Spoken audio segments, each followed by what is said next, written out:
We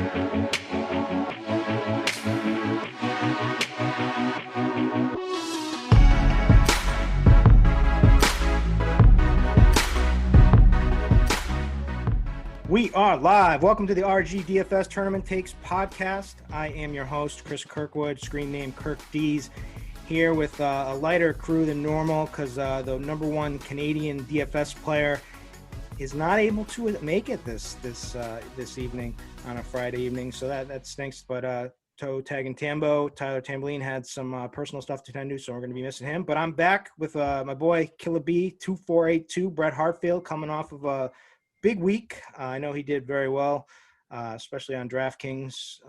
So what's going on, Brett? Week 14.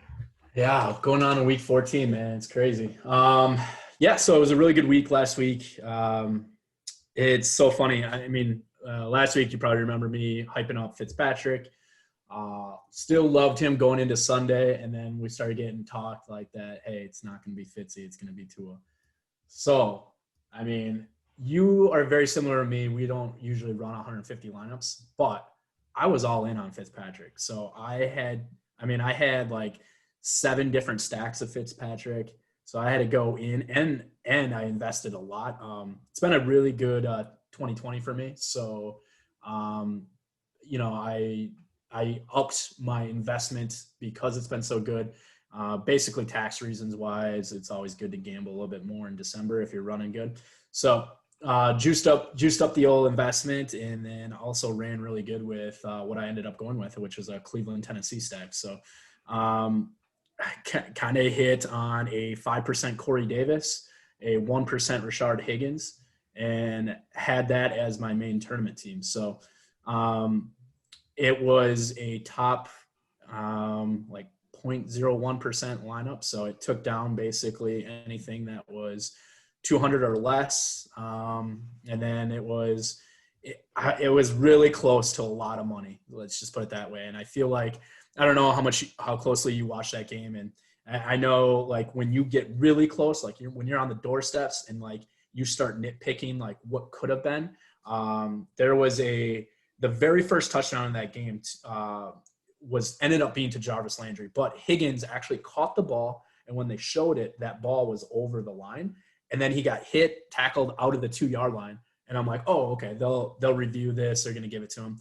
They never reviewed it. They just ran in the next play. So if he gets that 2 yards, if he gets that touchdown, we're talking about, a couple $100,000 swing, most likely with all the action that I had.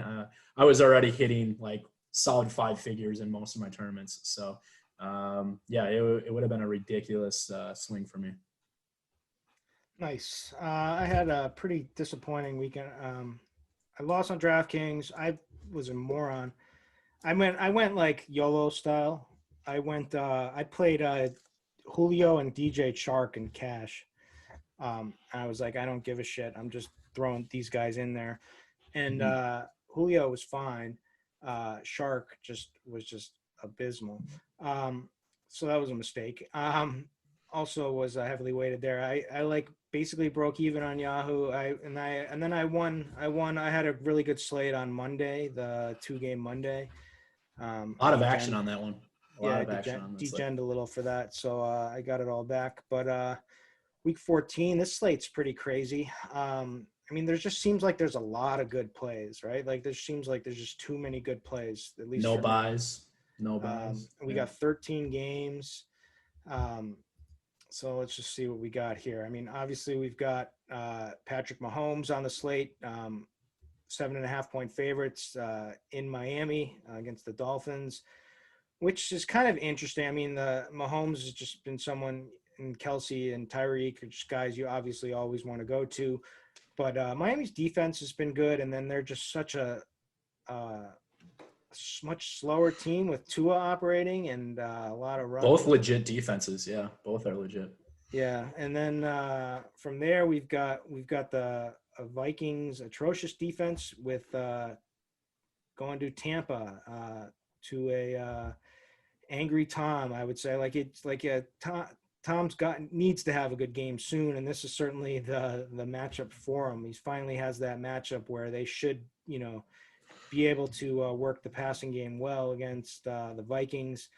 So I like that spot. Then there's Derrick Henry and the Titans, 7.5-point favorites against the Jags, who just talk about bad defense, who are a little bit more competent on offense with Glennon at the helm. And of course, there's always James Robinson, whose workload remains ridiculous there. So that's I got a 52.5-point total.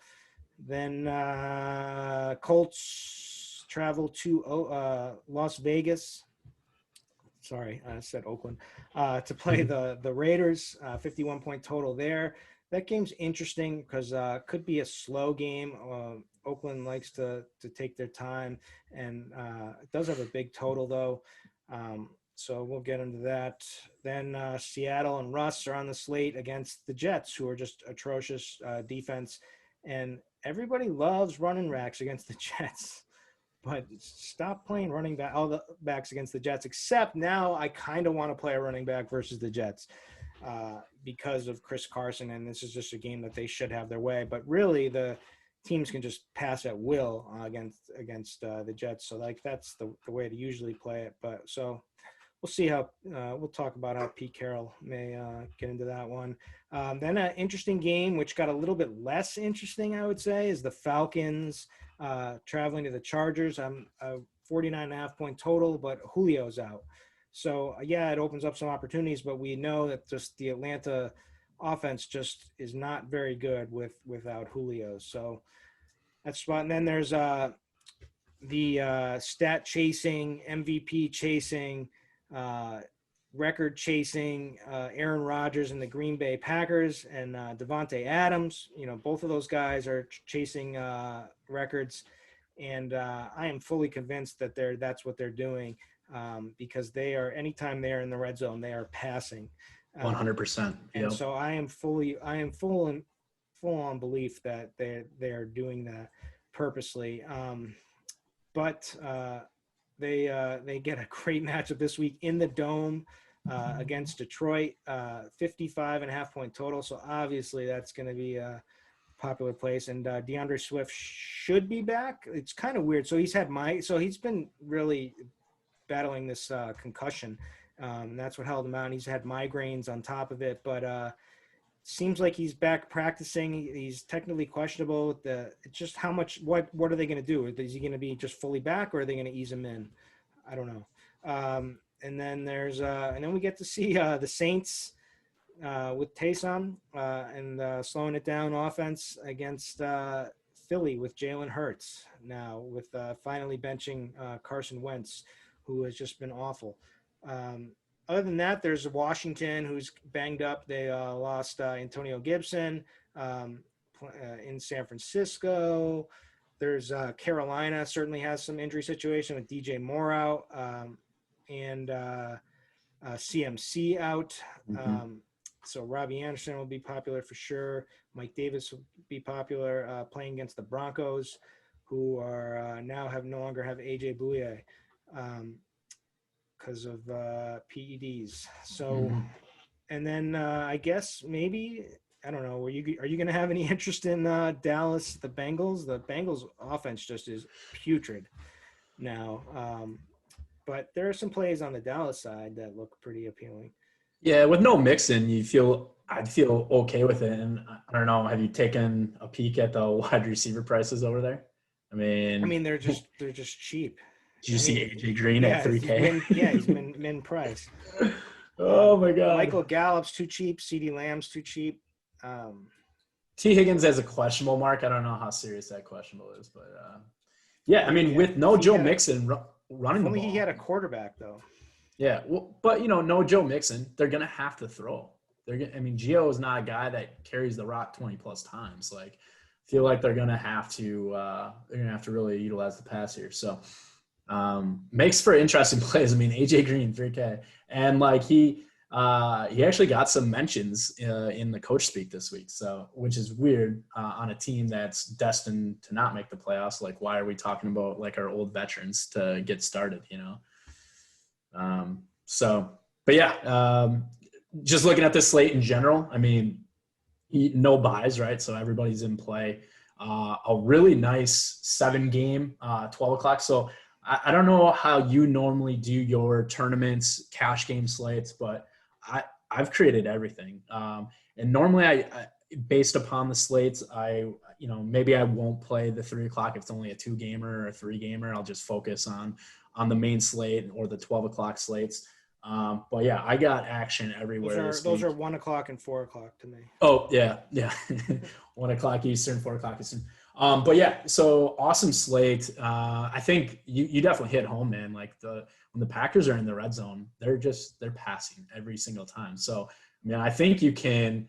What is Rodgers' floor for passing touchdowns even? Like, I mean, I feel like we'll just say the floor is 2, but in reality, I think it's 3. And if they put up 5 touchdowns here, the likelihood that it's 5 passing touchdowns is very high.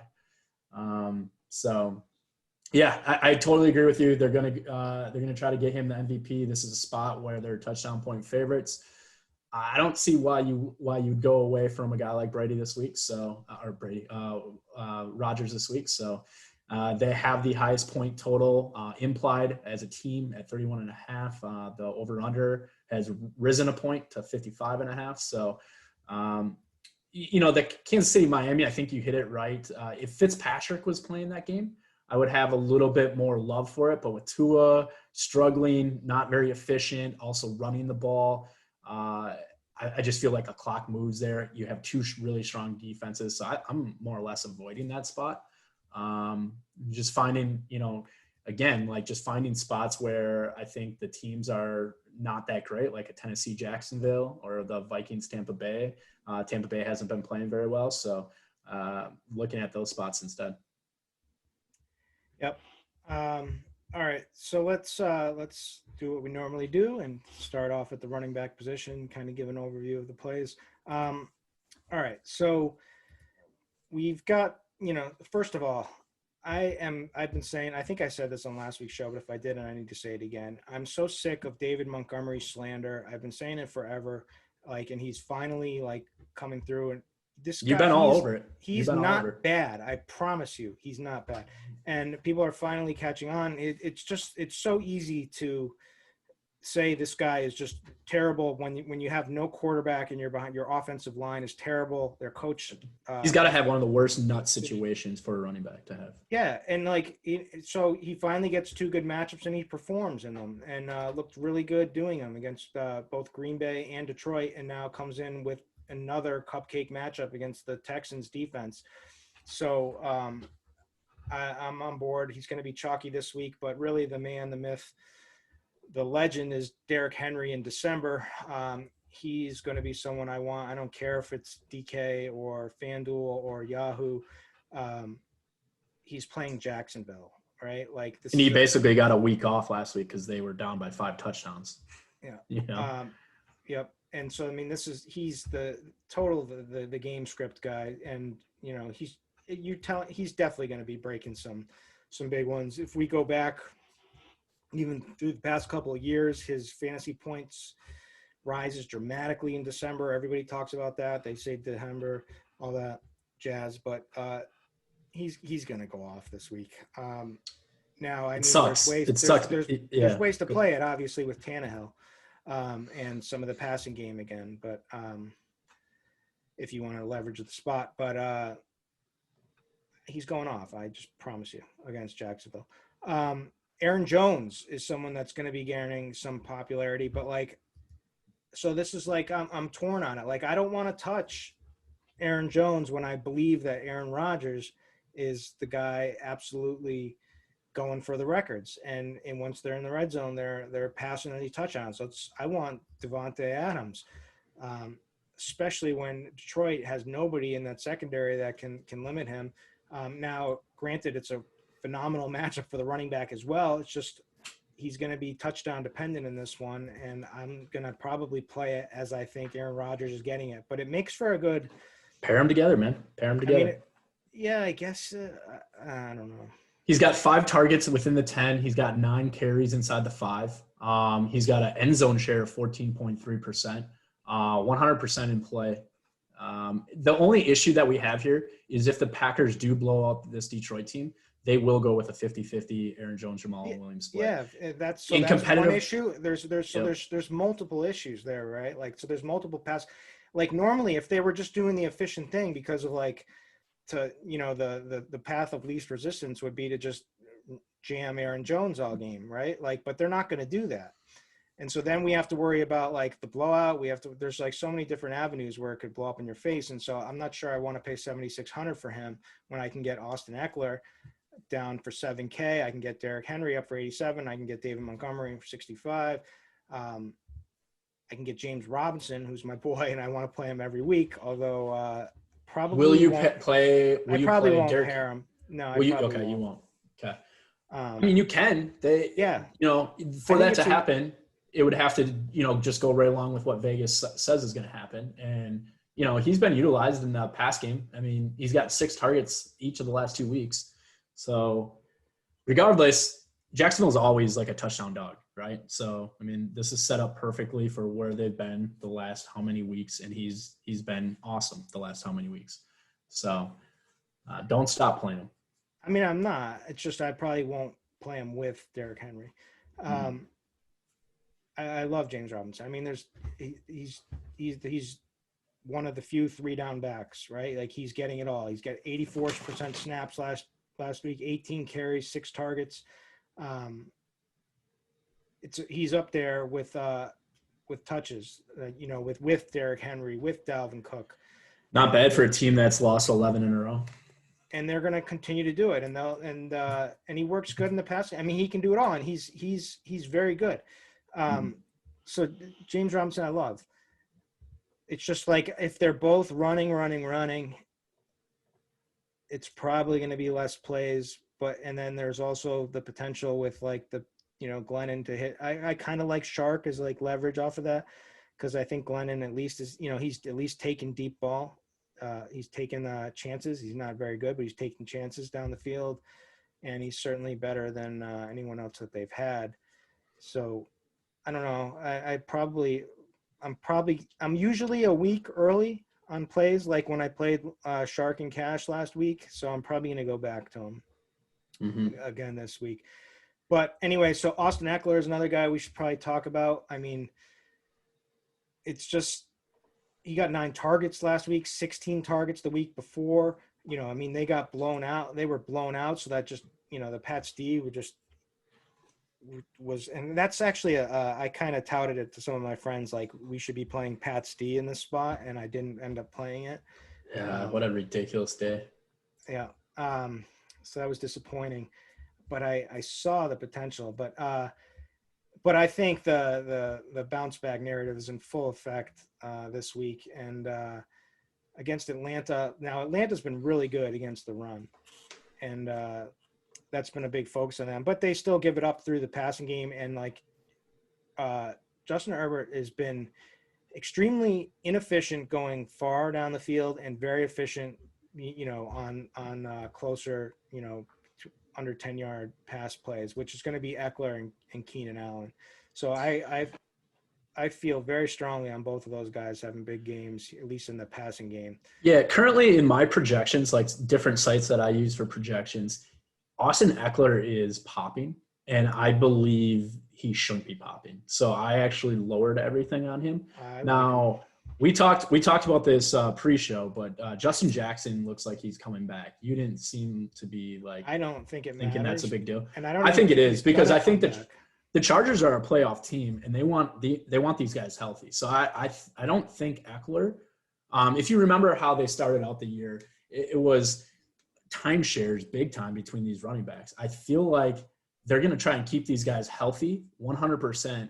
And Eckler is not going to see the huge work. This is just what I'm thinking. He's not going to see the huge work share. And Atlanta's defense has been easily the best defense versus running back. But they give it up through the pass and the short checkdowns. Their DVP versus running backs on the season has been easily the best out of, and like we're talking like far the toughest versus running backs. So I don't know, man. Like I don't like the matchup. I don't like anything. I don't like that I'm just not. I won't have any percentage of Eckler this week, and that could come to bite me, But Well, we disagree. I'll have him. But anyways, so then who else who are some of the other guys that you're looking at?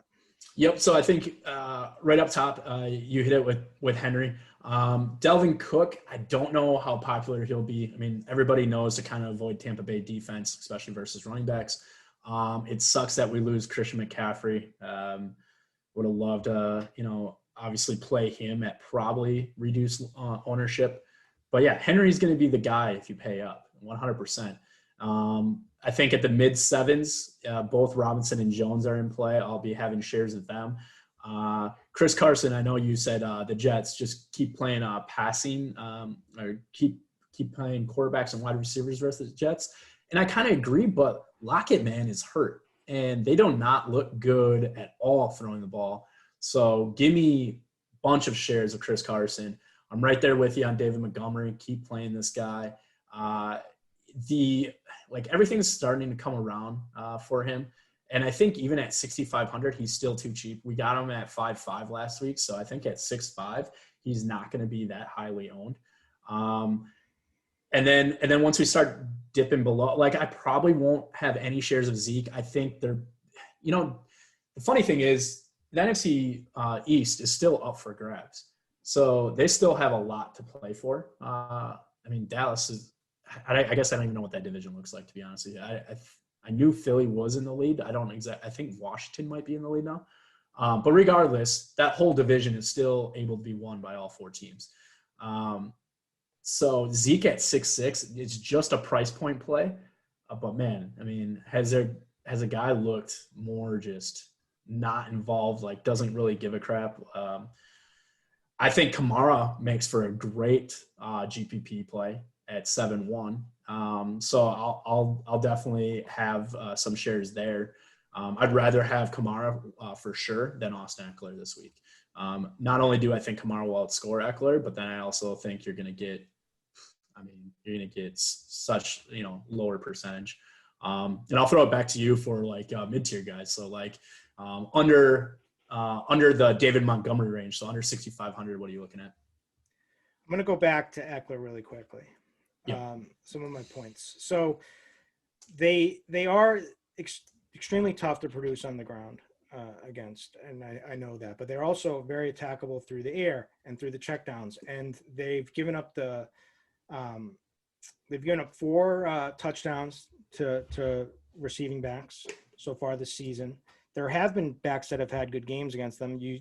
Mike Davis went off for 29.9. He had 10 targets in that game, 9 receptions. You're looking for guys that can get targets and receptions. Kamara was doing fine last week against him. I played him last week. He doesn't get the targets anymore with Taysom, which really hurt him. But he could have had a much bigger game. He left a lot on the table. So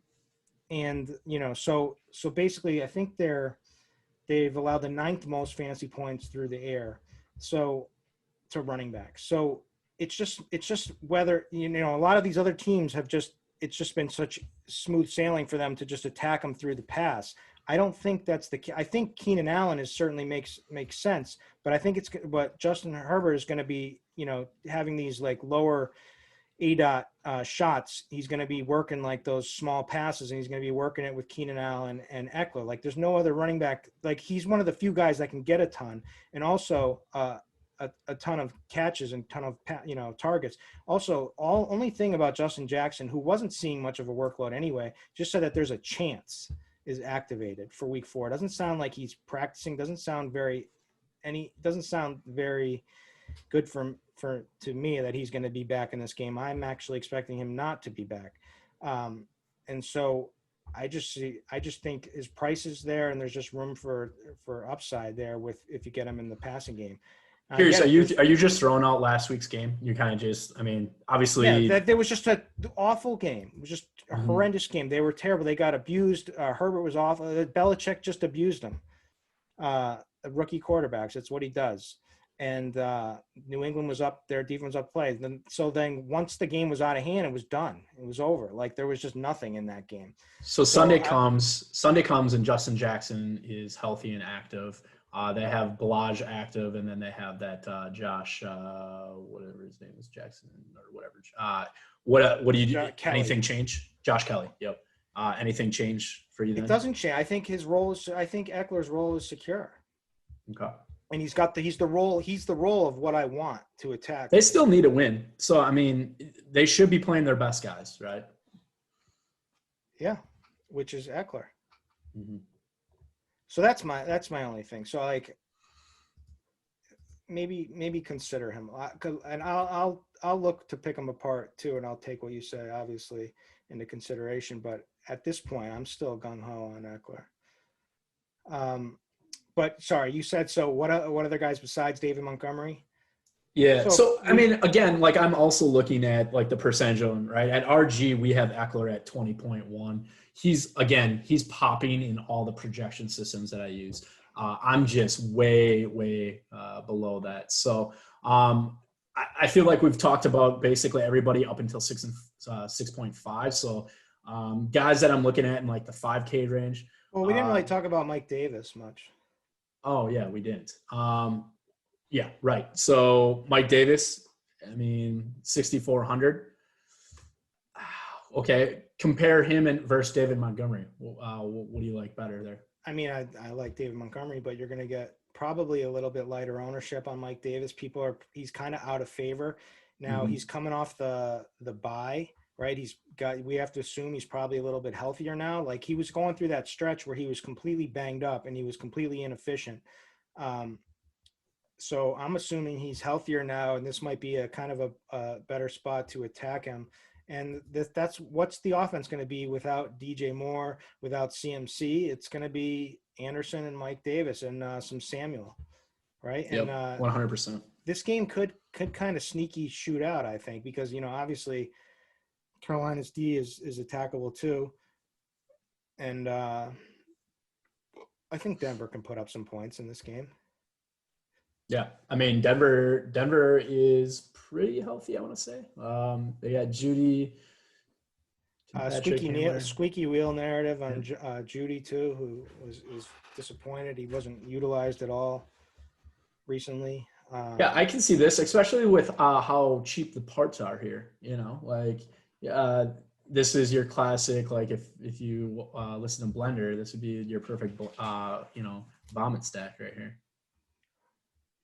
I mean, Bridgewater's health is a concern, but I think he's fine. So, I mean, yeah, the vomit part would be like Bridgewater, but there's a lot of Carolina pieces. I would play lock here. I think there's a lot of Carolina pieces too. Like, I mean, Robbie Anderson and Curtis Samuel with no DJ Moore, with no C-Mac. I know those guys, Anderson's going to be mega chalk. Yeah. I mean, he's still 6,200 on DraftKings for not. What has he done the last 5 weeks? I don't feel like he's done much. Guess he's 19 against. The targets are still there though. I mean, 7, 9, 6, 13, 8, 8, 5, 13, 11. So, you would think the lion's share now goes to Robbie Anderson, and then Curtis Samuel. I think will go right back to, hey, let's give this guy the ball in unique spots. He'll probably have 3 to 4 carries. He'll probably have like 5 to 8 targets. So yeah, I like the spot for Samuel too. And Denver 22nd DVOA versus the run. So I feel pretty confident with Mike Davis this week, hoping that people still think he's bad after that really brutal stretch that he has gone through. Another guy we should probably mention is J.D. McKissick. There's Peyton Barber and there's McKissick now for the backfield against San Fran. McKissick's targets are just insane. You saw what happened. Gibson was going to run all over Pittsburgh. I don't care what anyone said. People thought it was a brutal matchup. I was so pissed because I had the nuts on like that. Curious, do you think McKissick's role changes at all? Does Peyton Barber just step right in? I don't know if I kind of lean towards McKissick's role doesn't change whatsoever. I kind of lean that he gets a tiny bit of an increase. It doesn't change as like a monster role. Now, he has been very efficient on his rushing attempts. Not last week, but that was a brutal matchup and just a tough spot to put him in, and he was efficient through the air. But overall, he's been very efficient when he's actually ran the ball. But I mean, Peyton Barber will be the goal line guy. But like those targets should be there for him. Like, and it's just tough to stop him in the passing game for those little checkdowns, and that's pretty much all that's there. My only question is, does Peyton Barber catch the ball also like Antonio Gibson in this role? Because if he does at 4,400, I mean, Barber is going to see three times. He's so bad in the passing game, though. Yeah, he's going to see what, 3 times more carries than J.D. McKissick. Like, if you had to do RB share there, would you say 75-25? I'd probably lean like 70-30, 60-40, okay. 65-35. Okay. Yeah, if you believe it's 60-40, then I think McKissick is 100%. And I think it also depends on how effective Barber is. If he just looks awful and getting shut down, they'll go more McKissick, I think. Yeah. They'll probably be forced to. I lean that Barber steps into almost the Gibson role 100%, and then like he becomes the play more so than McKissick. I mean, McKissick is still a great play regardless. I mean, the guy's gotten double digit targets 3 of the last 5 weeks. So yeah, 10 targets last week, 15 4 weeks ago, and 14 5 weeks ago. So I mean, the guy is basically playing wide receiver, Alex Smith, noodle arm, can't throw it down the field. McKissick's a great play. I mean, let's be honest. Now with Josh Jacobs out again, most likely, what are your thoughts now with Devontae Booker after a big bust spot last week against the Jets? Yeah, and like, I mean, I have like a crew of guys that I talk to about this, and I said I do not like Devontae Booker, and I still played Devontae Booker last week in spots. I think he's just not a talented back, right? Now he gets Indianapolis, who's, I guess they're not like crazy great versus running backs. Like, you can't really throw on Indianapolis, but I mean, I don't know. The spot is, it should be tougher than the Jets. I don't know. The Jets are pretty good against the running backs though. So I don't know.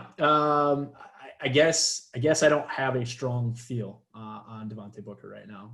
But I lean towards not having exposure, especially in a 13-game slate.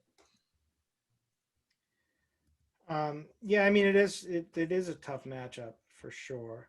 I don't know. I'm interested to go back just because of an ownership play. I think the usage is there, and I think that it just made more sense for them, and they had to pass it.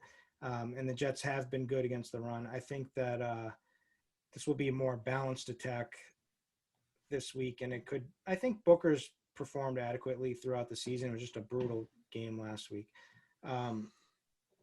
So I'll probably go back to a little bit.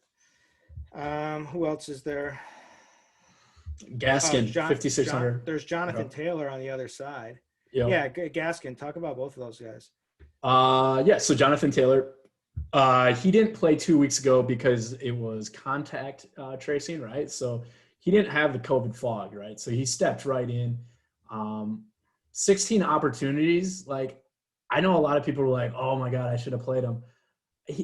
It's still a 3-man backfield, and you can consider this a 4-man backfield because they're bringing in Jacoby Brissett to run plays in the red zone. So I know a lot of people were like, oh, Jonathan Taylor smashed last week. Oh, that's awesome. Look at the rush attempts. 13 for Jonathan Taylor, 6 for Naheem Hines, 5 for Jordan Wilkins. Look at the targets. 3 for Taylor, 3 for Hines, 2 for Wilkins. Then you look at Brissett coming in on the red zone opportunities, running the ball. It's just like his touchdown equity is super low. It's a 3-way backfield. I'm not in on this spot. Like, I don't know. Like, they're not giving him the rock like a high percentage of the time. Yeah, they're a run first team, as they should be, but this is a 3-man backfield that now is bringing in like these red zone looks with Brissett. Like, so no, I'm not there. I mean, the workload has certainly gone down for Hines lately, and Wilkins is kind of, I mean, he's kind of a nuisance. He does steal a little bit, but I don't know. It's certainly a good matchup for him. His price is still good. He's been efficient as of late. He's come on as of late. It's still I a hot think hand situation, and if they would just do the hot hand more often, like then he becomes a decent tournament play. I think he's a good tournament play. Gaskin though, are you going to be? I mean, he rough sledding last week with him inside the red zone. Just couldn't get it. Yeah, him and Tua, Zeke, man. Yeah, and Tua is just. I mean, if it sucks without Fitzpatrick. Fitzpatrick would have this offense humming. But yeah, but I mean, go ahead. Everybody's out. So Ahmed is out for this week. And is DeAndre Washington still out? I don't know. Washington's in and Laird's in. Okay, I don't really care about Laird, but yeah. I mean, he does own the backfield here. It's just, do you want to invest in this situation? Like, it's a tough game, man. I mean, this Kansas City, like, you're hoping he catches a lot out of the backfield. Like, his first game back, he had all the usage in the world. He had 21 carries, two targets. I mean, if you can pencil in 23 opportunities for a guy at 5.6, that's great. But, you know, Kansas City, that's the one thing. Kansas City has really just tried to stop the pass this whole year, and they've been giving it up via the run. So project that forward. Yeah, I do like Gaskin, and I definitely like Gaskin a lot more than Jonathan Taylor. It's just the overall game concept of, like, stacking this game, I don't love. But I will have some shares of Gaskin. Just don't love this game in general. It's just the workload that I love, right? So he got 23 touches. He's averaging like over 21 touches over his last 6 games. He's the Chiefs, like, that's teams have been effective at least running the ball against them. The problem is that they've held them from getting touchdowns to backs, and that's certainly an issue. It was an issue for last week for Gaskin, but I mean, it's just the workload. It's the they're going to have to at least do some production against Kansas City. Kansas City is a good defense for sure, but like, I think like most of the production is going to come from the ground. His price is cheap. Plus, he's utilized in the passing game, which is nice. The Chiefs' third most yards per target against running backs against the Chiefs. So, yeah, I like Gaskin. Yeah, I don't know how popular is he going to be. What are we projecting? Let's see, Gaskin, we got at 13.3%, 13.3 at RG. So, I think that's about right. Yeah, I bet you like 15-ish. Yeah. Mike Davis is at 8.2. I expect him to be a lot higher than 8.2. If he's not, I'm going to hammer that. Yeah, I think like 10. I'm hoping he'll be like 10%, and then I'm just going to hammer some, which is what I was thinking. Yep. Wayne Gallman. This dude just gets it done. Too love Wayne. Yeah. He gets it done. Another 135 yards last week rushing against the Seahawks, who are tough. Like I said every week, it doesn't matter with matchup with this guy. Listen to this. Seattle, Philly, Washington, Tampa Bay, Philly. Those are all extremely tough defenses. He's gone for at least 13 fantasy points. He didn't get. It was Morris who got in the end zone, which is a buzzkill with like Morris stealing some of that work. But like, this is Gallman's backfield. This is a good matchup. From the Cardinals defense has not looked very good whatsoever as of late. Let me pull up Arizona here. The path of least resistance was on the ground against them. I just think that, that the Giants are just going to feed Gallman, just keep it going here. And nobody plays this guy, and he just continues to get it done. So to me, he's another good tournament play. Yeah, I haven't rostered him really all year, and I'm probably not going to roster him again. So The people that have gone there have definitely profited because running back spots have definitely blown up. They just haven't been that great. So, he's been amazing in the 4Ks, and now he's been last week he was 5'6", now he's 5'7". I'll be off him this week, but he really hasn't burned you at all this whole stretch. So. He's also utilizing the passing game. Arizona allowed the fifth most yards per target. They're missing Corey Peters, who was a good line guy for them. And teams have run more since he's been out. So it just feels like Gallman's going to get a lot of work this week to me, and so I've got him down circled as someone at low ownership that I want to play because I always end up talking myself off of this guy. But like he's been nothing but consistent, and he's run bad with like the touchdown equity. So that's the guy I want. Who else? Gio Bernard. Let's actually talk about both those guys, Gio and Zeke. I don't know if you really touched on Zeke at all, but I don't think I'm going to have too many shares of either one of these running backs. I don't have really a strong field. I'm more on Gio, and in fact, I do like stacking this game. If I'm going to buy a running back, it's going to be Gio. But I think I like grabbing the offenses through the air here. Again, Brandon Allen looks terrible. In fact, I think let's see, what was his final stat line? He had 153 yards, and I believe 75 of those came on one play, and it was just strictly – was that T. Higgins that took it to the house? It was just a really quick pass, and, T broke it. So, Allen sucks, but it's the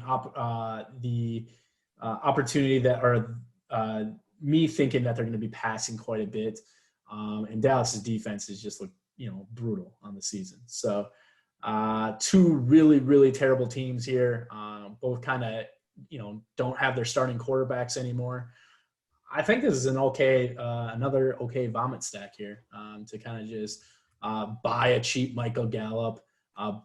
Who knows if T. Higgins is going to play, but Tyler Boyd, we already talked about AJ Green being 3K, even CD Lamb at 4,800. I mean, come on, there's so many dirt cheap options and talented wide receivers that all they need is a sliver of daylight to take a 75-yard pass to the end zone. Yeah, I love the passing game off. So first, I always talk about William Jackson every week. I believe he's really good. He's the only good, real standout piece on the Cincinnati defense. He's going to be shadowing Amari Cooper, which is going to leave a lot for CeeDee Lamb and Michael Gallup, a lot of opportunities. Both of these guys are capable of having big games. Gallup just had a big game the other night.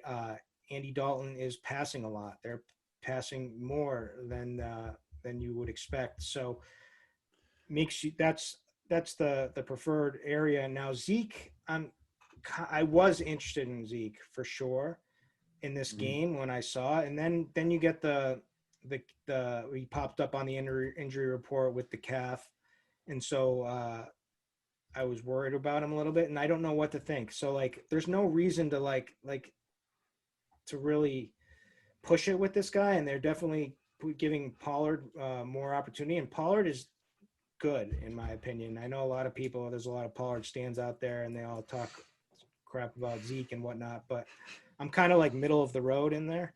I do think Pollard is really good. But Zeke still leads the league with 18 carries inside the 5-yard line.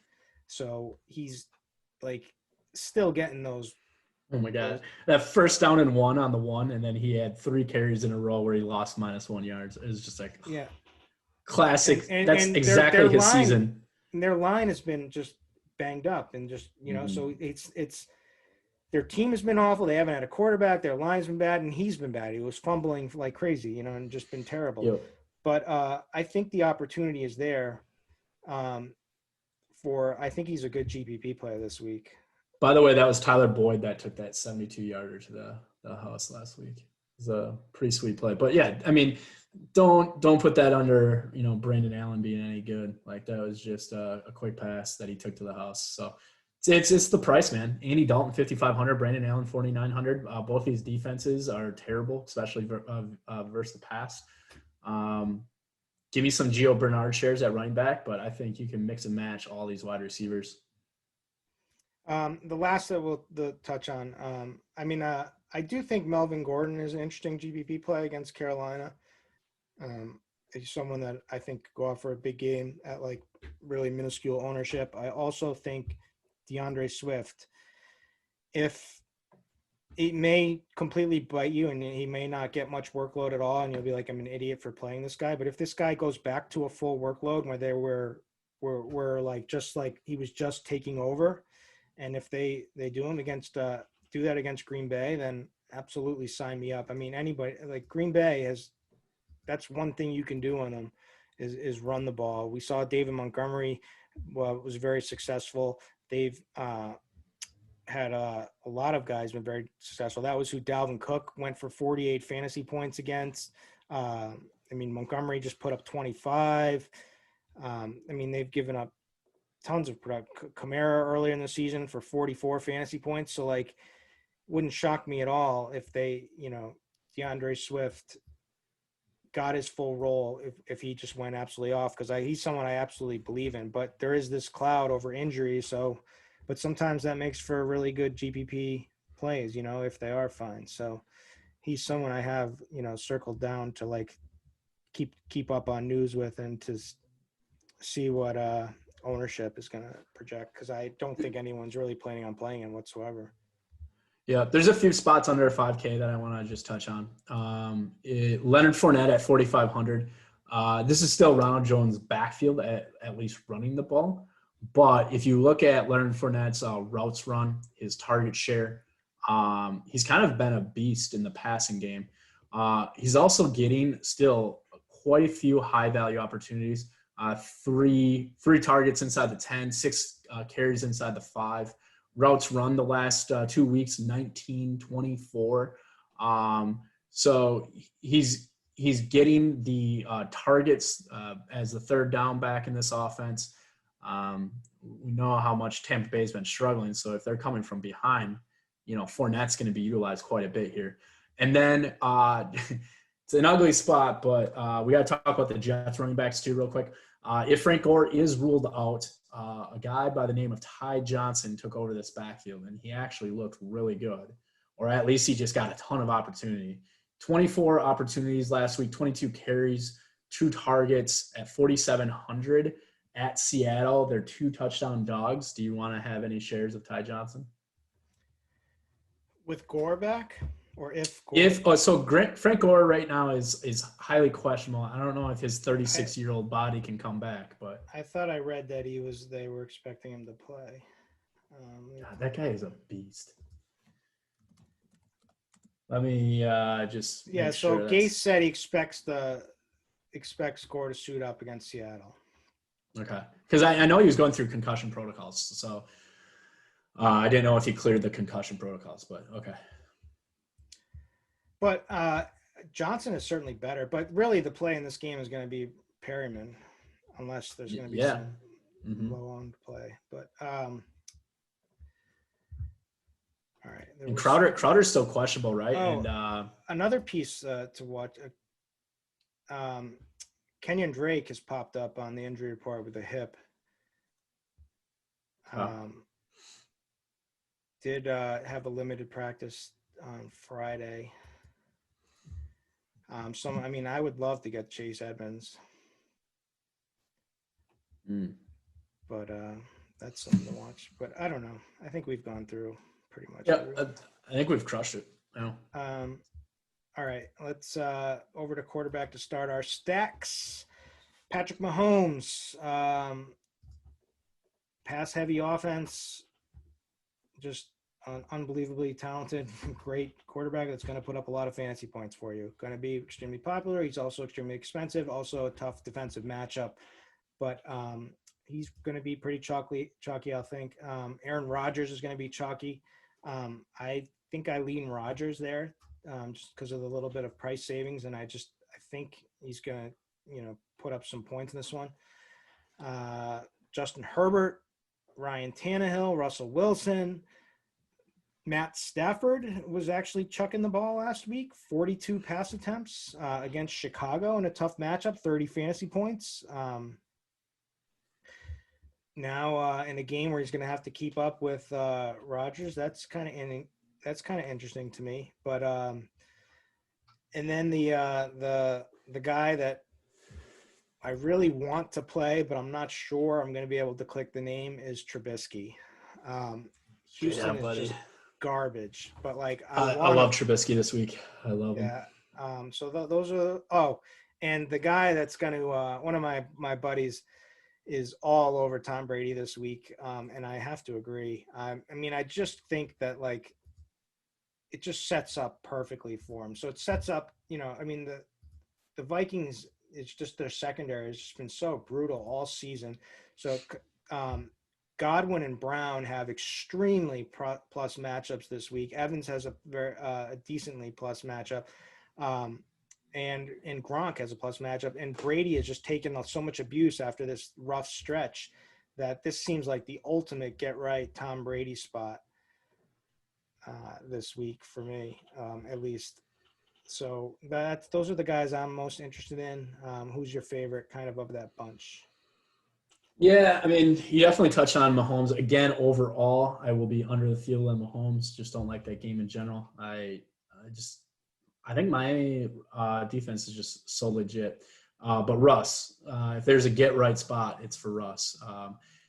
So I like actually both the passing and the running game, but probably not both in the lineup. I don't know how many Russell Wilson, Chris Carson lineups I'll have, but I'm going to have quite a bit of shares because this offense has not looked good, and they're the second highest implied on the slate. So should be interesting to see where ownership comes in here. But, yeah, I'm going to have plenty of Russ. Love Rodgers. Deshaun, man, just keeps on going. Like, I mean, what an impressive game last week. They should have won that game. But, yeah, like, doesn't matter that Brandon Cooks is his wide receiver one. He still makes it happen. He is starting to run the ball more. 7 attempts, 8 attempts, 6, 8, 10, 7 the last, 5-6 weeks. So he's running the ball. Like, his floor is ridiculously good. Yeah, I like Deshaun in a game that I don't mind stacking it, either. But yeah, I think I lean with you on the Trubisky side of things here at 5,600. You're getting a 2K price decrease from Deshaun to Trubisky. And I believe like 2 years ago, Trubisky was in the millionaire lineup at least 3 times, maybe 4. Like, it was ridiculous. And I feel like this is just a high ceiling play for Trubisky. So yeah, going to have plenty of shares there. I'm going right back to the well with Justin Herbert. At 6,800 versus Atlanta. I actually like stacking this game too because I feel like I know where the offense is coming from in this game. You're right, Matt Ryan has looked like crap without Julio, but I still like these other pieces in Atlanta. And I mean, we know where the ball is going in LA. Just throw out last game. I mean, you're still fine rolling with Keenan Allen, Mike Williams, Hunter Henry. And then Atlanta with no Julio. I mean, it's Ridley. It's, Gage. I mean, you can throw in Christian Blake in that, and then Hayden Hurst. So I think this offense, and like I said, I'm not going to be big on either running back here. I know you got a lot more love for Eckler and Gurley, but I expect a lot of passing in this spot. And, we're in December now. We got to really worry about where these games are being played. This game's being played in LA. So, I like this. Yeah, I like this game a lot, actually, now that I kind of analyzed it a little bit more. What else? What else are you seeing at quarterback? Anything else that's popping? Maybe Jalen Hurts. Why don't you talk about Jalen Hurts getting his first career start? I can't trust him. I don't know. You saw his what he did in college, right? His rushing numbers are ridiculous, right? And he's 5,100. Yeah, he can rush. Tough matchup to throw him in. Right, you will have one line of Jalen Hurts, though. Maybe. You will. Yeah, I don't know. I mean, it's just tough with the Saints. I just don't trust. It's just like the weapons, the way that they're utilized. I mean, why are they going back to Alshon Jeffrey? Dude, how ugly of a game is this going to be? You have It's Jalen going to be Hurts it's going to be the versus Taysom slowest. Hill. It's going to be the slowest game on the face of the earth. It's Tim Tebow the second versus Tim Tebow the third going at each other. Yeah, I'm not really interested, although I am interested in Mike Glennon. Glennon. No. Oh, well, what Michael Mike are we Thomas. talking about here? Oh, okay. And You said Mike, and we're talking quarterbacks, baby. I thought you wanted to go back to get some Jacksonville shares. He's actually looked okay. Deshaun Watson is going to be extremely low owned against the Bears, and the Bears tough, but like they're not David Johnson out. They're not going to have success running the football against the Bears with Duke Johnson. Yep, that's what I was thinking too. And going to get a lower ownership spot for Deshaun Watson. So, and Stafford just put up 30 on him. So that interests me. I think one big thing too that DFS people probably don't take in effect is when your workhorse running back is out. That affects everything. That affects what you can call. That affects like play calling, right? So in Cincinnati with no Joe Mixon, I expect the pass to rush ratio to go up, and exactly what you just said right there. Like these offenses that lose a big part of who they are when they're fully healthy. Like I want to buy, the pieces that they're missing. Like I want to go the exact opposite way, right? So Deshaun Watson with no David Johnson as their main ball carrier, like he's going to have to run the ball more, right? We've already seen his floor go ridiculously high. He doesn't have like his same wide receivers, right? So he's scrambling more. But this defense, the Chicago defense is nothing. Like, I mean, I still think he gets it done, and he's going to get it done. The offense is 100% going to come through Deshaun Watson. It's not going to come through the ground whatsoever. So. Yep, agree. I'm interested. I think I already said it, but I'm interested in Drew Lock just because I think this game is going to blow up. I think this Denver-Carolina game is going to end up putting points up. And you're kind of making me like it more and more the more you talk about it. It's just standing out to me. I just have that feeling that it's just going to end up, there's going to be points scored. And I don't know. I do like Melvin Gordon, but I think Locke is cheap and can get there, in kind of a similar way that he did against Atlanta back in week 9, was it? But it was kind of garbage time comeback, but I could see that playing out here again with them on the road, because I just think that their defense without Bouye now is just going to be giving up points if Teddy can be efficient, which I think he can even though he's doesn't have DJ Moore. I think their offense still has enough weapons to put up some points here. So you did touch on Stafford a little bit. I know he went for 400 yards and 3 touchdowns. And that was versus the Bears, right? So yep. I mean, if we're talking Deshaun Watson versus the Bears, and that was in Chicago. Are you back in on Stafford at 5,700 versus Green Bay? Yeah, I'll have some stacks. This offense has not looked efficient since Galladay has been gone. Their last 5 weeks have been pretty brutal, efficiency-wise. But yeah, he can still get there on volume. He threw for 400 yards against the Bears last week, so yeah. Throw it for 42 times, yeah. Should be a little bit smoother sailing inside at home against Green Bay. I do like that Swift is, I've already said that I like Swift if he's sure he's going to be back, and I think Swift is pretty good in the passing game.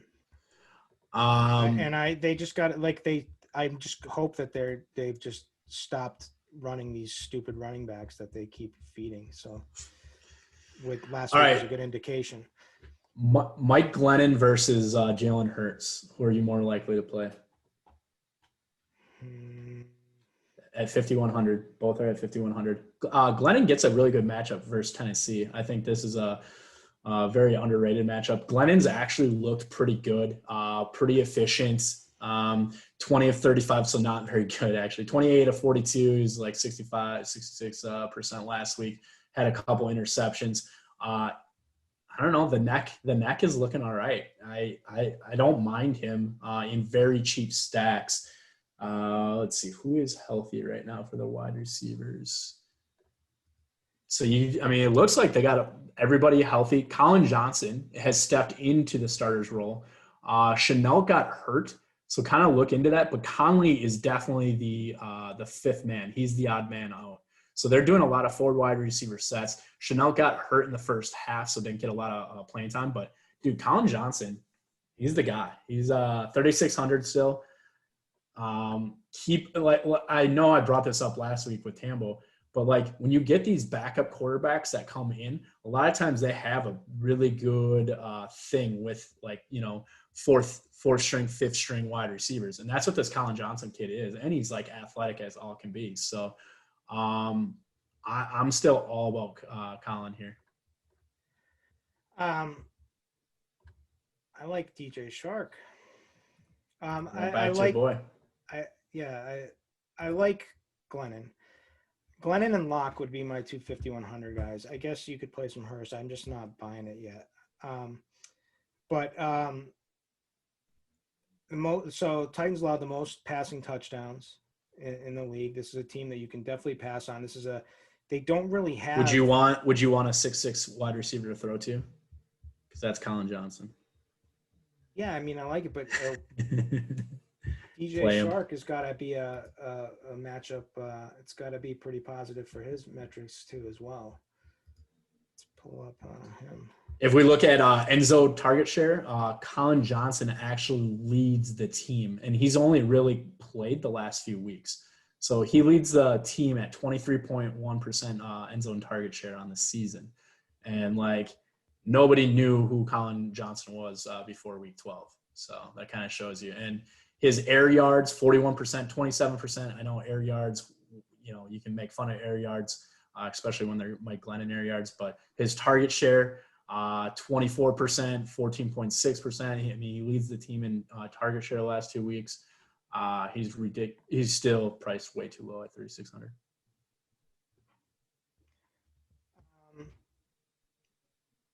All right. So, then I'll write him down. I'll play some of him. Yeah, he's 100% in play. All right. Maybe maybe Taysom. I don't know. I can't. Stay away from that game. Yeah, 2 running quarterbacks. I'm all set with. I think I've touched on everybody that I might play. Yeah, I think I'm good too.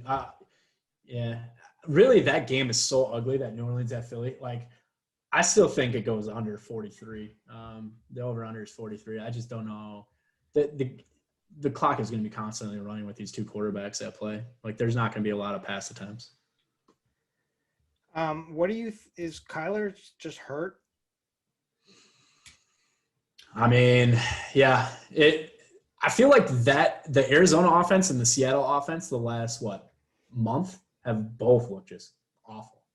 Like who's looked worse, Seattle or Arizona?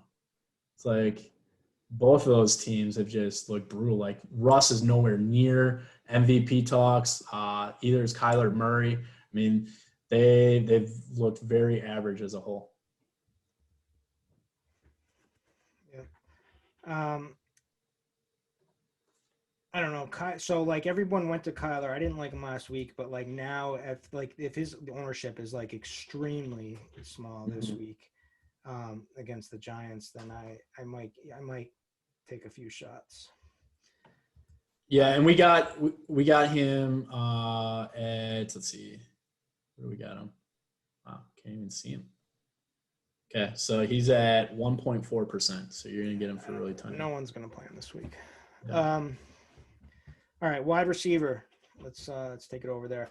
Devontae Adams probably going to be the spend up if you can get him, and with value popping up, you can. He pairs perfectly with Rodgers. The guy's just been an animal. Had another 10 reception, 121 yard, 2 touchdown games. Just utilized massively in the red zone. Just I mean, the guy's a beast. He's going for receiver records. Rodgers is going for records. It's just those are the two guys, but he is 9,300. Robbie Anderson will be popular. Him and Curtis Samuel.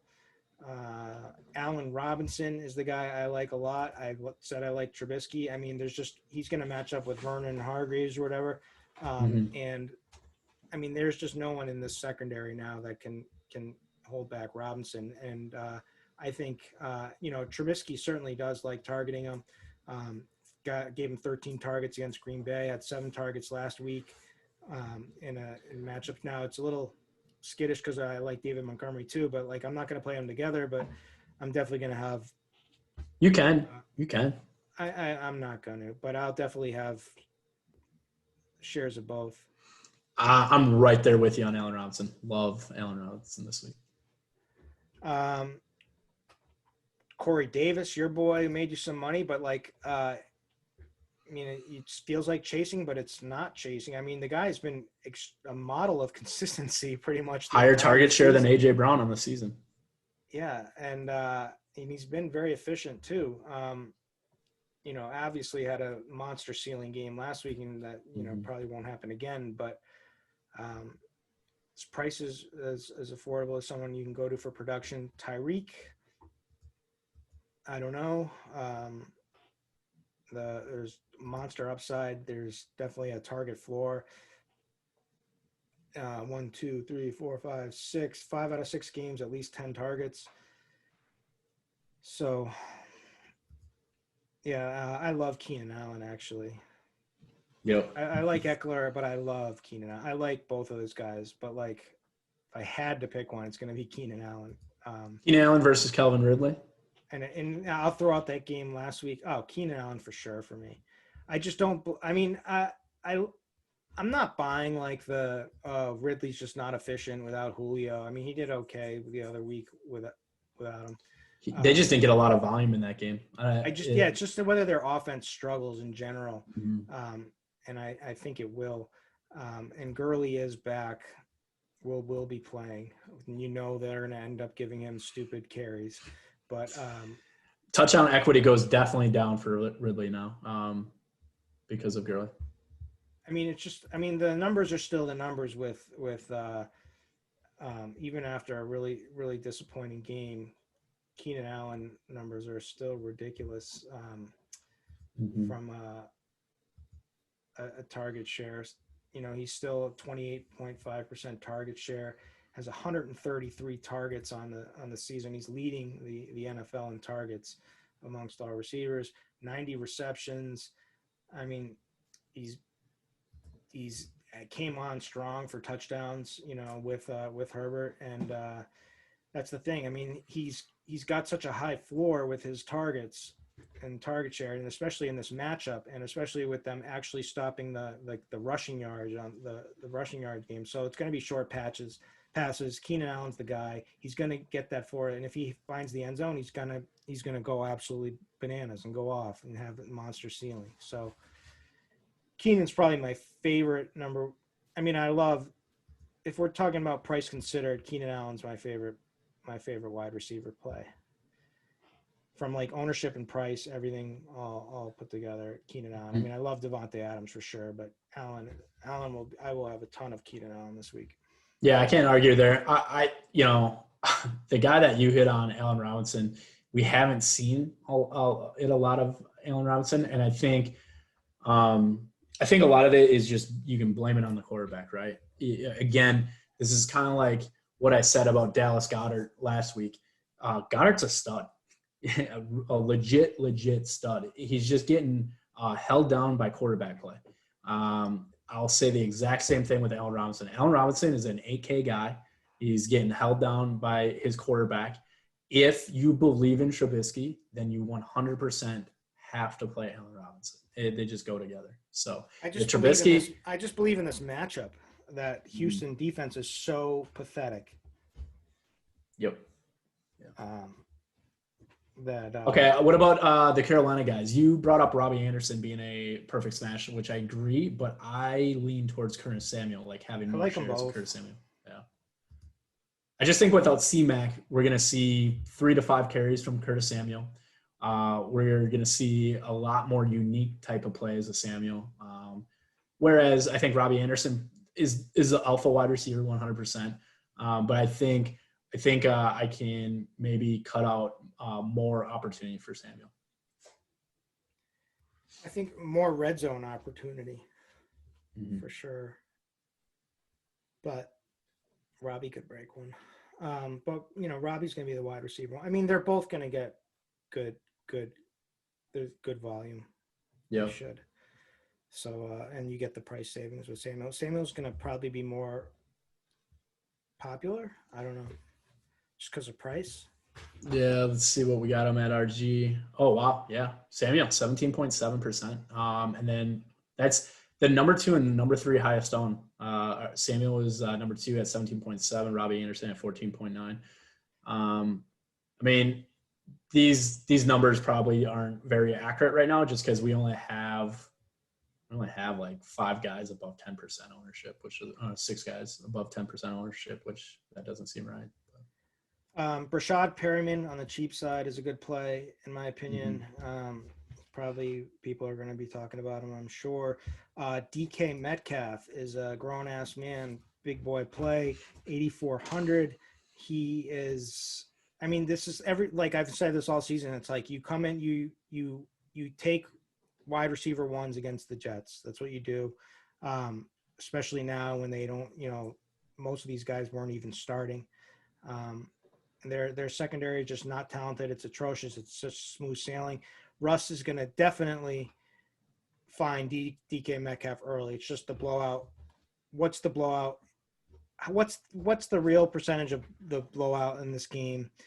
How much do they run Chris Carson? How much is really there for DK Metcalf? I think he's going to have a big first half, I would bet.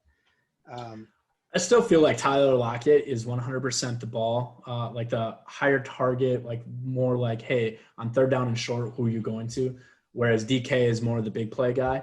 So I am concerned that this is a blowout, and that's the only reason why DK doesn't get there. But that also can be the reason for the blowout. So, yeah, I mean, and if it stays close, they're just going to go. I mean, Metcalf is just going to – he's going to beast in this matchup if he gets the opportunity.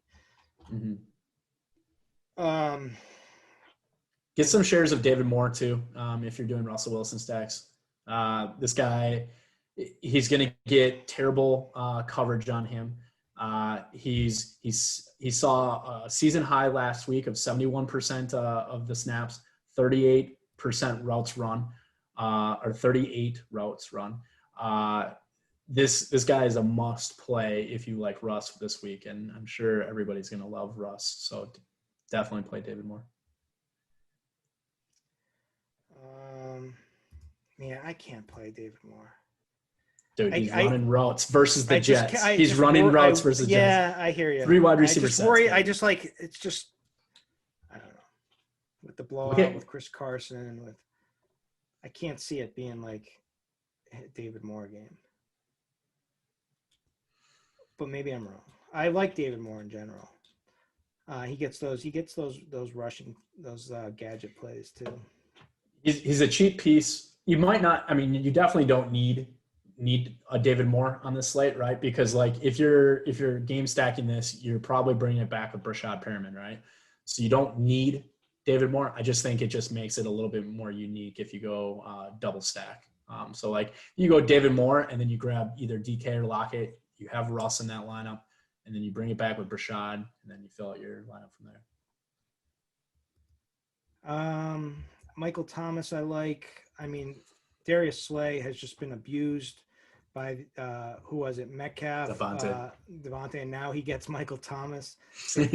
But like Michael, I don't know how much they'll put him on Michael Thomas. How much, Mike? I don't know. I'm sure he'll see a lot of Michael Thomas actually, because who else are they going to use him on? But it's just another tough matchup for him. But it's just that this target share for with Taysom Hill, all of the target share of Kamara is just gone now with Hill. I mean, he's still getting the rushing carries, but he's just not getting the target. Just complete Michael Thomas. It's like right. And then you also think about the quarterback on the other side, Jalen Hurts, and how much running they're going to be doing. Just get away. Yeah, I know, but like Michael Thomas could certainly. His price has come down. He's got a dominant target share. I mean, there's ways to spin it, but 38% air yard share, 30% target share last week. Yeah, those are elite numbers. It's just the volume's not there. But his price has come down. Mm-hmm. All right. Who else? Let's fish here a little bit for some more. Tim Patrick, I like. Can't play Devontae Parker with Tua. The Houston wide receiver situation is interesting. We have a questionable Brandon Cooks and a questionable Kiki Kuti. I believe we're expecting both of those guys to play. They're both expected to play. Yeah, and you have David Johnson out, right? So this is the way I analyze this spot. It's like, okay, add a few more passes, right? So up that pass run ratio. And Kiki, I believe, is still underpriced. If we can just bring forward like everything that we've seen so far at $5K, he's still definitely undervalued. Brandon Cooks, I think, is still undervalued at $6,100. Expect him to see at least 10 plus targets. So this is a very easy double stack because the tight ends, I think, are basically unplayable in Akins and Fells. I don't know if you've been trying to utilize them at all, but it's been a losing proposition. And Duke Johnson's in play too at 4,800. So there's three guys in play: Cooks, Kiki, and Duke.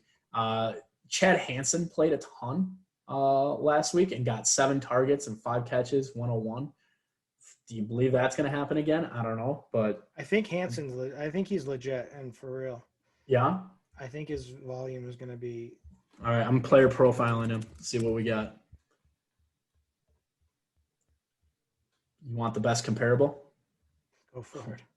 Jared Abbrederis. Yeah, baby. Yeah.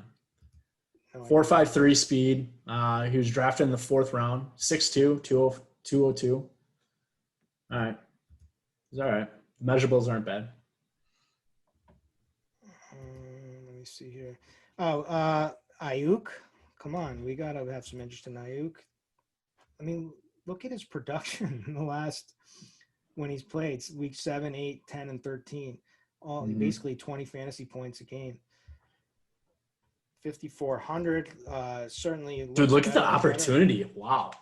Yeah. He's had a touchdown in every game, at least 75 yards in every game. The quietest beasting of like anybody is Brandon Ayuk. Wow. Yeah. And only Michael Gallup, I like. I don't know. There's so many freaking plays this week. There's so many. Like I can go down to the bottom of ownership and pick so many guys. I like them all still. All right, Gallup or CD? What do you like in between those two? I like 3,800 and 4,800. I mean, I'll take the cheaper Gallup over the big play upside, but they're both could be good. You got to love the target share that Gallup's been getting. I mean, 11 targets, 8 targets, so 19 targets the last 2 weeks. And CD has been, pretty consistent, 9, 7, 6. So, yeah, this offense is just running a little bit smoother, obviously, getting Dalton back. Yep. Anyone else you want to hit on? Or I want to move it over? I do think this could be the week where we could get some production out of your boy Darnell Mooney for a big deep one. Yeah. I know I like Robinson. I know it, but like if those guys like the opportunity will be there against Houston for the long. Yeah, I mean Houston corners are terrible. And again, we've talked about us both really liking that spot, and like that game in general has been. I mean, again, like when you talk, pre-show, I wasn't really on this game, but the more and more I talk about it, the more and more I'm on it. Like, I mean, I love Trubisky this week, so. If I love Trubisky, that means I should up Allen Robinson and the Mooney shares. Yeah, I mean, and the price, right? The price is ridiculously good. So, yeah, I'm right there with you. Can we talk about Cincinnati? I know we kind of touched on that, like when we were talking maybe running back for whatever reason. But, I mean, per dollar, is there a more talented wide receiver core than this? Obviously AJ Green, Dusty at 3K, but a super talented T Higgins at 4,800 and Tyler Boyd at 4,900. I mean, again, you have nothing at quarterback, but we saw what Tyler Boyd did. I mean, he took it to the house on one catch for 72 yards. That's all it needs to happen. This Dallas defense is about as bad as it gets. So I don't know. This feels like a spot where this might be the vomit like plays that you go with, but there's so many good areas, like you said. I mean, there's so many good spots. I probably can't go AJ Green, but I love both T Higgins. I can go AJ Green. AJ Green's 3K. I'll defer to you because I just their quarterback is so freaking bad.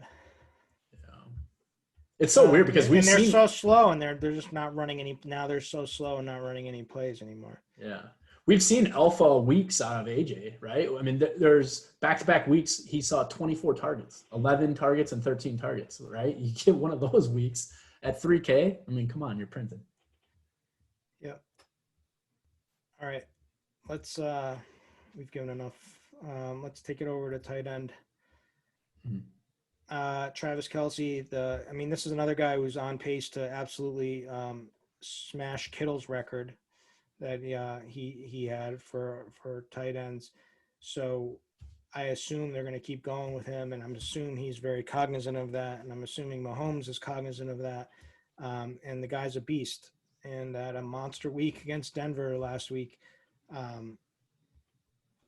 Has pretty much had, he left a lot on the table with Tampa Bay. It was kind of a disappointing game, but still had a decent game. But I mean, other than that, 4 ridiculous weeks. He's just been crushing. And he's just a mismatch nightmare against anybody. Now, Miami's a tough matchup, but it doesn't really matter with Kelce. And there's like no one else. I mean, there's Kelce and there's Kelce and there's Waller. That's it. And Waller's already priced up coming after that monster game for 48 and what was a great matchup. And we did talk about. You touched on it. Yeah. But much tougher matchup now against the Colts. And right. You can't pay 6,800. But it still is a positive matchup for him. At least it depends how much they focus on him, but like in his coverage assignment, whoever's he should be matching up with someone, Anthony Walker, which linebacker who he should have a massive advantage against, but I think they're going to hone in on him for sure. So I can't play Waller this week coming after that monster game. But Kelce for sure. Hawkinson has a really good, strong matchup against Green Bay, especially with Stafford throwing it more. Gronk has been ridiculous and has another good matchup against Minnesota. Noah Fant. And then Kyle Rudolph is out, right? So is Irv Smith going to be back? Should be. Yeah. I think. Yep. Yeah, he'll be back in consideration. He's 3,100, so he's the punt to me. I don't know. I would kind of want to play. I think Ingram I'll play. So my pool, if I was making my pool right now, it'd be Kelce, Waller, Hawkinson, Ingram, Fant.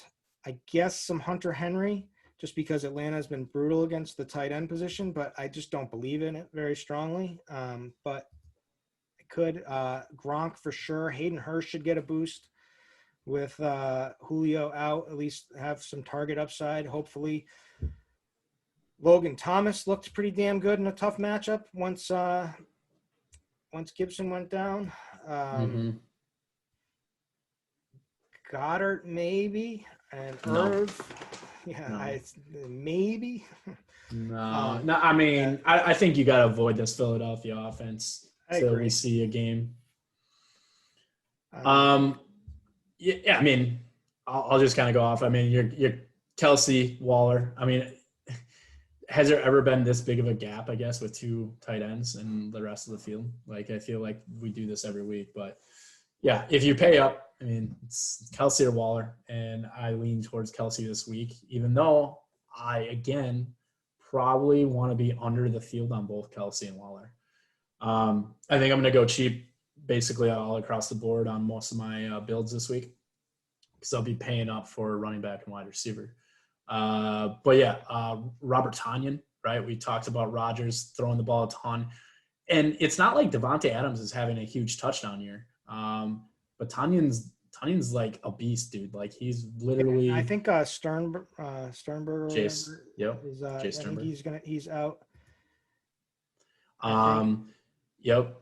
And then, the Dallas offense has not looked good running the ball, but passing ball, Dalton Schultz has always been there, and Cincinnati's been one of the worst versus the tight end.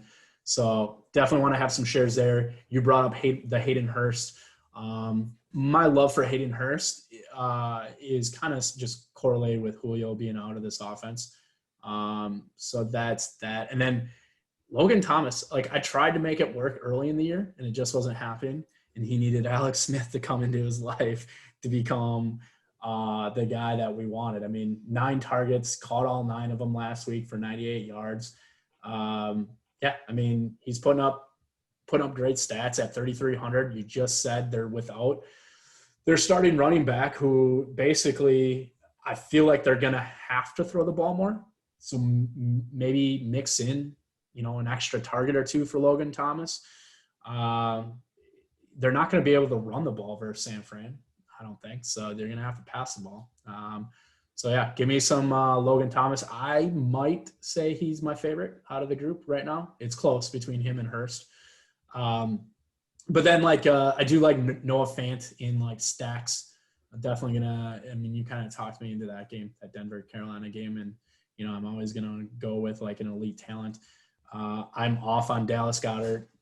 Just obviously awesome dude, just in a terrible situation with a quarterback that we just think is going to run the ball a ton. So that's probably where I cut it off. I don't know. Jordan Reed has always been one of my favorites. It's just, I don't know. I'm 3,500. I'd rather go Dalton Schultz at 3,500 over Jordan Reed. And probably you're going to get similar ownership between those two. So yeah. So I think I've said everything. Cheapest guy you want to punt, super punt is Tyler Eifert. Eifert's out. Wait, so I'm giving you one. Tyler Eifert's out, so James O'Shaughnessy. Okay. 2,500. 6 targets, week 13. Yeah. I think you hit it with Irv Smith though. Irv Smith. Yeah, I'd much rather Irv, but if you want to start digging. Yeah. Yeah. I mean, I've tried the Houston tight ends, and that hasn't been successful.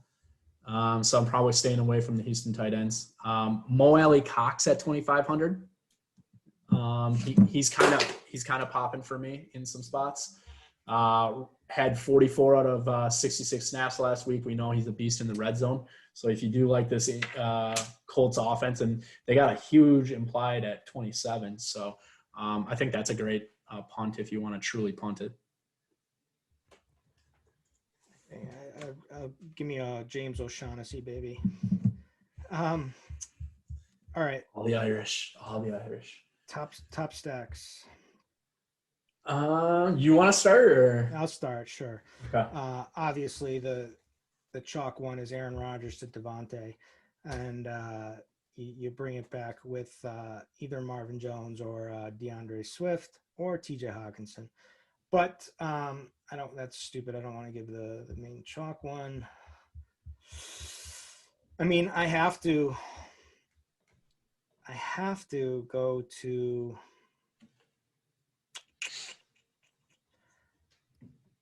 I mean, I'll do mine. Let's just play Teddy Bridgewater, Teddy B. Okay. And it's so easy to double stack this one. Yeah.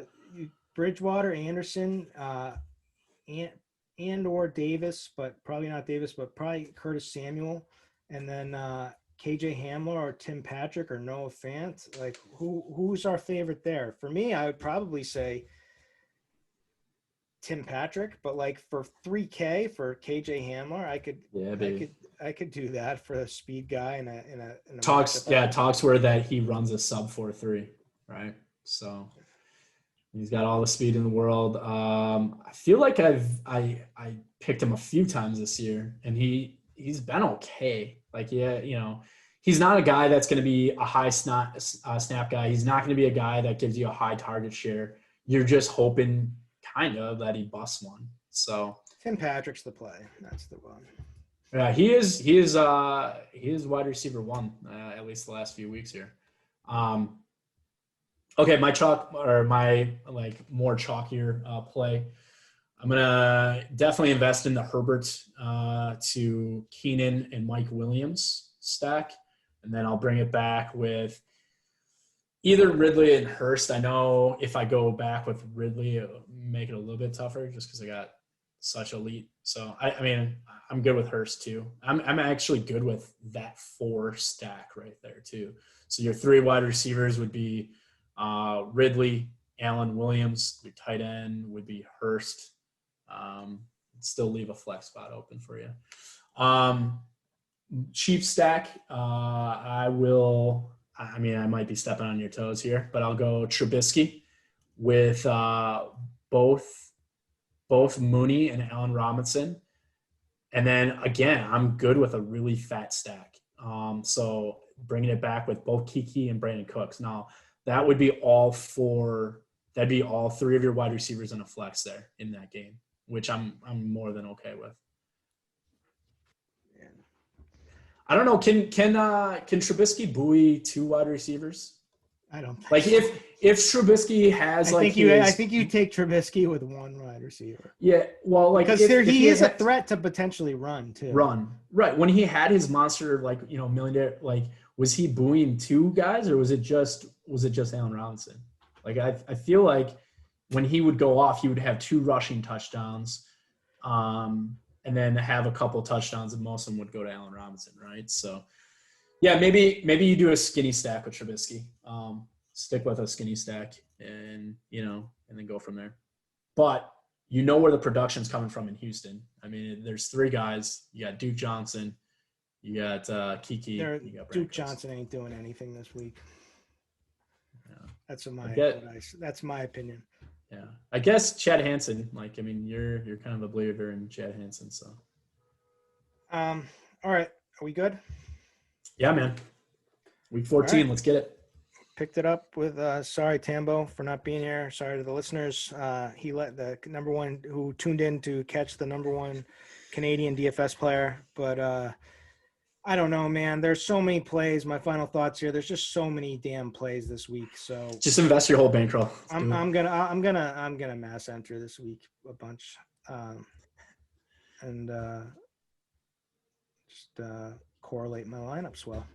Yep. But this has been the RG DFS Tournament Takes podcast, and we'll catch you again next week. Thank you.